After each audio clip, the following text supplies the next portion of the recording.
Welcome to the 2025 Developer Keyboard Showdown, where the best keyboards you didn't expect take the spotlight. We compared 5 top keyboards: the Keychron Q1 Pro, Keychron K2H, EULA F99 Pro, NuFi Air 75 V2, and Keychron V1 Max.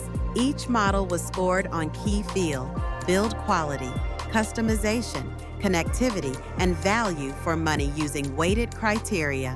The Keychron Q1 Pro shines with premium build quality and extensive customization options.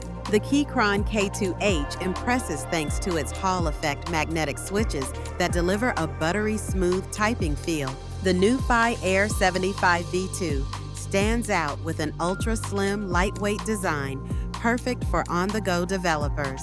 The Keychron V1 Max excels in customization, offering modular plates and programmable keys for a tailored workflow.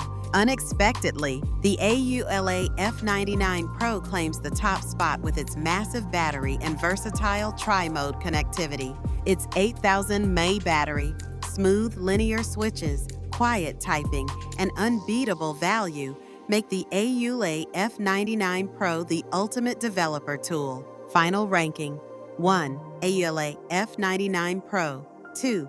Keychron V1 Max. 3. NuFi Air 75 V2. 4. Keychron K2H. 5. Keychron Q1 Pro. The unexpected champion proves performance and value can outshine brand reputation.